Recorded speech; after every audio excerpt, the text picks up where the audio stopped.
ಸಮಯ ಬೆಳಗ್ಗೆ 10 ಗಂಟೆಗೆ.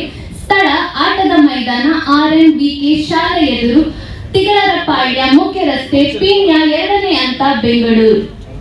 ಕಾರ್ಮಿಕರನ್ನು ಮುನ್ನೆಲೆಗೆ ತರಲು ಮೇ 1ನೇ ದಿನಾಂಕದಂದು ಕಾರ್ಮಿಕರಿಗೋಸ್ಕರ, ಕಾರ್ಮಿಕ ಹಕ್ಕುಗಳಿಗಾಗಿ, ಕಾರ್ಮಿಕ ಕ್ಷೇಮಾಭಿವೃದ್ಧಿಗೋಸ್ಕರ ಯುವ ಕನ್ನಡಿಗರ ಸೇನೆ ಸಂಘಟನೆಯಿಂದ ಸುಮಾರು 10,000ಕ್ಕೂ ಹೆಚ್ಚು ಕಾರ್ಮಿಕರೊಂದಿಗೆ ಅದ್ದೂರಿಯಾಗಿ ಪೀಣ್ಯದಲ್ಲಿ ಆಚರಿಸಲಾಗುತ್ತಿದೆ.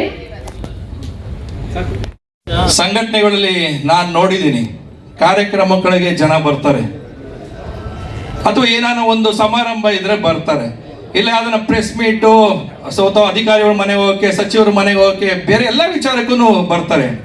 ಹೋರಾಟ ಅಂದ್ರೆ ಬರಲ್ಲ.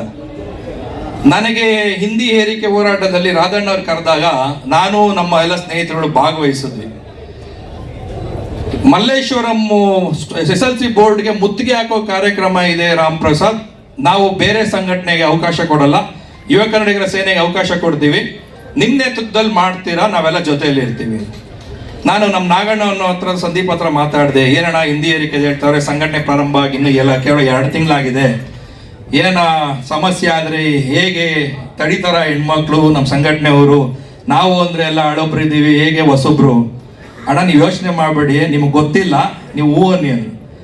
ಬಹುಶಃ ಇವತ್ತು ಹಿಂದಿ ಹೇರಿಕೆ ಹೋರಾಟದ್ದು ನಿರ್ಧಾರನ ಸರ್ಕಾರ ಕೈ ಬಿಟ್ಟು ಕೂಡಲೇ ಜಾರಿ ಮಾಡಿದ್ದಕ್ಕೆ ಮುಖ್ಯ ಕಾರಣ SSLC ಬೋರ್ಡ್ಗೆ ಮುತ್ತಿಗೆ ಹಾಕ್ಲಿಕ್ಕೆ ನಮ್ಮ ಚಂದ್ರಕಲಾ ಮೇಡಮ್ ಅವರ, ನಮ್ಮ ಸೋನಿ ಮೇಡಮ್ ಅವರ ಹೆಣ್ಮಕ್ಳು ಬಂದ್ರಲ್ಲ, ವೇಗ, ಅವ್ರು ಬಂದಂತ ಸ್ಪೀಡು, ಅವ್ರು ಮುತ್ತಿಗೆ ಹಾಕಿದಂತ ರೀತಿ, ನಮ್ಮ ಸಂಘಟನೆ ಶಕ್ತಿನ ನೋಡಿ ಸರ್ಕಾರದ ಮಟ್ಟದಲ್ಲಿ ಯೋಚನೆ ಮಾಡಿ ಹಿಂದಿ ಏರಿಕೆ, ಬಹುಶಃ SSLC ಬೋರ್ಡ್ಗೆ ಈ ತರ ಮುತ್ತಿಗೆ ಹಾಕ್ತಾರೆ ಅಂದ್ರೆ ಎಕ್ಸಾಮ್ ನಡೆಯುವಾಗ ಬೇರೆ ತರ ಆಗುತ್ತೆ ಅಂತ ಹೇಳಿ ಹಿಂದಿ ಏರಿಕೆ ಹೋರಾಟನ ಈ ಕೂಡಲೇ ಜಾರಿಗೆ ತಂದಿದ್ದು. ಆ ಒಂದು ಹೋರಾಟಕ್ಕೆ ಶಕ್ತಿ ತುಂಬಿದಂತ ನಮ್ಮ ಸಂದೀಪು, ನಾಗಣ್ಣ ಮತ್ತೆ ನಮ್ಮ ಚಂದ್ರಕಲಾ ಮೇಡಮ್ ಅವರು, ನಮ್ಮ ಸೋನಿಯಾ ಮೇಡಮ್ ಅವರಿಗೆ ತುಂಬ ಹೃದಯದ ಅಭಿನಂದನೆಗಳನ್ನ ನಾನು ಈ ಮುಖಾಂತರ ಕೊಡ್ತೀನಿ. ದಯವಿಟ್ಟು ಅವರು ವೇದಿಕೆ ಮೇಲೆ ಬರಬೇಕು.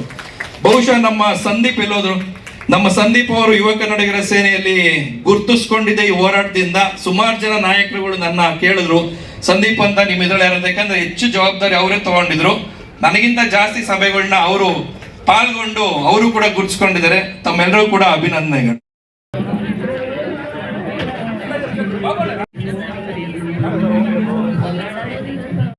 ಯುವ ಕನ್ನಡಿಗರ ಸೇನೆ ಸಂಘಟನೆಯ ರಾಜ್ಯ ಮತ್ತು ಬೆಂಗಳೂರು ಜಿಲ್ಲಾ ಮತ್ತು ಮಹಿಳಾ ಪದಾಧಿಕಾರಿಗಳ ಪದಗ್ರಹಣ ಇವತ್ತು ಗಾಂಧಿ ಭವನದಲ್ಲಿ ನೆರವೇರಿದ್ದು, ಈ ಕಾರ್ಯಕ್ರಮಕ್ಕೆ ಸಾಹಿತಿಗಳಾದ ತಲಕಾಡು ಚಿಕ್ಕರಂಗೇಗೌಡರು, ಆತ್ಮೀಯರು, ಮಾರ್ಗದರ್ಶಕರು, ಹಿರಿಯರಾದಂತಹ ಶೇಬೋ ರಾಧಾಕೃಷ್ಣರವರು, ಆತ್ಮೀಯ ಸ್ನೇಹಿತರು, ಕನ್ನಡ ಪರ ಹೋರಾಟಗಾರರಾದ ಭೀಮಾಶಂಕರ್ ಪಾಟೀಲ್ರವರು, ಉದ್ಯಮಿಗಳು ಆತ್ಮೀಯರಾದ ಸಾಗರ್ ರವರು, ವೆಂಕಟೇಶ್ ರವರು, ಎಲ್ಲರೂ ಕೂಡ ಈ ಒಂದು ಸಭೆಗೆ ಬಂದು ನಮಗೆ ಶಕ್ತಿ ತುಂಬ ಕೆಲಸನ ಮಾಡಿದ್ದಾರೆ. ಇಡೀ ರಾಜ್ಯದಲ್ಲಿ ಯುವ ಕನ್ನಡಿಗರ ಸೇನೆ ಪ್ರಾರಂಭ ಆದ 3 ತಿಂಗಳಲ್ಲಿ ಸಾಮಾಜಿಕ ಜಾಲತಾಣಗಳ ಮುಖೇನ ನಮ್ಮ ಸಂಘಟನೆಯ ಧ್ಯೇಯ ಉದ್ದೇಶಗಳನ್ನ ನಂಬಿ ಸಾವಿರಾರು ಜನ ಪದಾಧಿಕಾರಿಗಳು, ಸದಸ್ಯರು ಸೇರ್ಪಡೆಗೊಳ್ತಾ ಇದ್ದಾರೆ. ಜನರ ಮನಸ್ಸಿಗೆ ತಲುಪುವಂಥ ಕೆಲಸನ ಸಂಘಟನೆ ಮಾಡ್ತಾ ಇದೆ. ಸಂಘಟನೆ ಬೆಳೆದಂತೆ, ಜವಾಬ್ದಾರಿಯು ಜಾಸ್ತಿ ಆದಂತೆ ಇವತ್ತು ನಮ್ಮ ಪದಾಧಿಕಾರಿಗಳಿಗೆ, ನಮ್ಮ ಸೇನೆಯ ಸೈನಿಕರಿಗೆ ಜವಾಬ್ದಾರಿನ ಹಂಚಿದ್ದೀನಿ. ಅವರು ಕೂಡ ಕನ್ನಡಿಗರಿಗೆ ಮನಸ್ಸಿಗೆ ಹತ್ತಿರ ಆಗೋ ನಿಟ್ಟಿನಲ್ಲಿ ಕೆಲಸ ಮಾಡ್ತಾರೆ ಅನ್ನೋ ನಂಬಿ ಅವರಿಗೆ ನಾನು ಇವತ್ತು ಅಧಿಕಾರನ ಕೊಟ್ಟಿದ್ದೀವಿ. ತಾಯಿ ಚಾಮುಂಡೇಶ್ವರಿ, ಭುವನೇಶ್ವರಿ ಅವರಿಗೆ ಎಲ್ಲವನ್ನು ಒಳ್ಳೇದು ಮಾಡಲಿ ಅಂತ ಈ ಮುಖಾಂತರ ಹೇಳಲಿಕ್ಕೆ ಎಷ್ಟು ಜನ ಕೊಟ್ಟಿದ್ದೀರಾ ಸರ್? ಈಗ ಮೊದಲನೇ ಹಂತದಲ್ಲಿ ರಾಜ್ಯ ಸಮಿತಿಯಲ್ಲಿ 28 ಜನಕ್ಕೆ ನಾವು ಕೊಡಬೇಕು ಅಂತ ನಮ್ಮಲ್ಲಿ ಬೈಲಾದಲ್ಲಿದೆ. ನಾವೀಗ 14 ಜನಕ್ಕೆ ಮಾತ್ರ ಕೊಟ್ಟಿದ್ದೀವಿ. ಶ್ರೀರಂಗಪಟ್ಟಣ ಭಾಗ, ಮೈಸೂರು ರೋಡ್ ಭಾಗದಲ್ಲಿ ನಮ್ಮ ಪ್ರೀತಮ್ ಗೌಡ್ರಿಗೆ, ಕೋಲಾರ ಭಾಗದಲ್ಲಿ ನಮ್ಮ ಜಗದೀಶ್ ಗೌಡ್ರಿಗೆ, ಮತ್ತು ನಮ್ಮ ಯಾವುದು ನಿಮ್ಮದು ಚಿಕ್ಕಮಗಳೂರು ಭಾಗದ ತರೀಕೆರೆ ಭಾಗದಲ್ಲಿ ನಮ್ಮ ತೀರ್ಥೇಶ್ ಅವರಿಗೆ, ಪ್ರತಿಯೊಂದು ಜಿಲ್ಲೆಯಲ್ಲೂ ಆಯಾ ಭಾಗದಿಂದ ಆಯ್ಕೆ ಮಾಡಿ ಕೇವಲ 14 ಜನಕ್ಕೆ ಮಾತ್ರ ಇವತ್ತು ಕೊಟ್ಟಿದ್ದೀವಿ. ಬೆಂಗಳೂರು ಜಿಲ್ಲಾಧ್ಯಕ್ಷರಾಗಿ ಮುರಳಿಗೌಡರನ್ನ ಆಯ್ಕೆ ಮಾಡಿದ್ದೀವಿ. 2ನೇ ಹಂತದಲ್ಲಿ ಮತ್ತೆ ಬೇರೆಯವರಿಗೆ ನಾವು ಅಧಿಕಾರ ಕೊಡೋ ಕೆಲಸನ ಮಾಡ್ತೀವಿ. ರಾಜ್ಯ ಪ್ರವಾಸ ಮಾಡ್ತಾ ಇದ್ದೀವಿ. ಮೈಸೂರು ರೋಡು ಪ್ರವಾಸ ಆಗಿ ಅದು ಮುಂದಿನ ತಿಂಗಳಲ್ಲಿದೆ. ಚಿಕ್ಕಮಗಳೂರು ಭಾಗದಲ್ಲಿ ಪ್ರವಾಸ ಆಗಿದೆ. ಮೇ 1 ನಮ್ಮದೊಂದು ಕಾರ್ಮಿಕರ ಸಮಾವೇಶ ದೊಡ್ಡ ಕಾರ್ಯಕ್ರಮ ಇದೆ. ಅದಾದ ನಂತರ ಇಡೀ ರಾಜ್ಯದಲ್ಲಿ ಪ್ರವಾಸ ಮಾಡ್ತೀವಿ. ನೋಡ್ರೆ, ಈ ದ್ವಿಭಾಷಾ ನೀತಿಯನ್ನು ಘೋಷಣೆ ಮಾಡಿದಂಥ ರಾಜ್ಯ ಸರ್ಕಾರದ ವಿರುದ್ಧ ಮರುಪರಿಶೀಲನೆಗೆ ಗವರ್ನರ್ ಕಳಿಸ್ಕೊಟ್ಟಿದ್ದಾರೆ, ಕೇಳ್ಕೊಂಡಿದ್ದಾರೆ. ನಾಳೆ ಹಿಂದಿ ಏರಿಕೆ ಹೋರಾಟ ಸಮಿತಿಯ ಪರವಾಗಿ ಯುವ ಕನ್ನಡಿಗರ ಸೇನೆ ಮುಂಚೂಣಿಯಲ್ಲಿ ಪಾತ್ರನ ವಹಿಸಿ ಹೋರಾಟ ಮಾಡಿ ಮಧು ಬಂಗಾರಪ್ಪರವರು ಶಿಕ್ಷಣ ಸಚಿವರು ನಮಗೆ ಆಶ್ವಾಸನೆ ಕೊಟ್ಟಂತೆ ಅವರು ಹಿಂದಿನ ಕಡ್ಡಾಯ ಅಲ್ಲ ಗ್ರೇಡ್ ಮಾರ್ಕ್ಸ್ ಅಂತ ಮಾಡಿದ್ದಾರೆ. ರಾಜ್ಯಪಾಲರು ಬಹುಶಃ ಅವರ ಕೆಲಸದ ಮಿತಿ ಅವರಿಗೆ ಅರಿವಿಲ್ಲ ಅನಿಸುತ್ತೆ. ಅವರ ಕೆಲಸ ರಾಜ್ಯದ ರಾಜಕಾರಣದಲ್ಲಿ ಮೂಗು ತೋರಿಸೋದಲ್ಲ ಅಥವಾ ಸರ್ಕಾರದ ಕೆಲಸದಲ್ಲಿ ಅವರು ಮೂಗು ತೋರಿಸೋದಲ್ಲ. ಅವರಿಗೆ ಇಲ್ಲಿನ ಹಿಂದಿಯ ವಿಚಾರ ಬರೆಯುವಂಥ ಯಾವುದೇ ಅವರಿಗೆ ಮಿತಿ ಇರೋದಿಲ್ಲ. ಆದರೂ ಕೂಡ ಅವರು ಉತ್ತರ ಭಾರತದಿಂದ ಬಂದಿರೋರು ಪ್ರೇಮ ಇರುತ್ತಲ್ಲ, ಬರೆದಿದ್ದಾರೆ. ಇಂಥ ಒಂದು ಕೆಲ ನಾವು ಬಗ್ಗುವಂಥದ್ದಲ್ಲ. ಈಗೇನು ಸರ್ಕಾರ ಒಂದು ಕ್ರಮನ ಹೇಳಿದೆ, ಗ್ರೇಡ್ ಹಿಂದಿ ಇಲ್ಲ ಅನ್ನೋ ಅದು ಸ್ವಾಗತಾರ್ಹ. ಸರ್ಕಾರಕ್ಕೆ ನಾವು ಅಭಿನಂದನೆಗಳನ್ನ ಸಲ್ಲಿಸ್ತೀವಿ. ಮುಂದೆ ಏನಾದರೂ ಈ ರೀತಿ ಆದರೆ ದಂಗೆ ಎದ್ದೇಳುತ್ತೆ.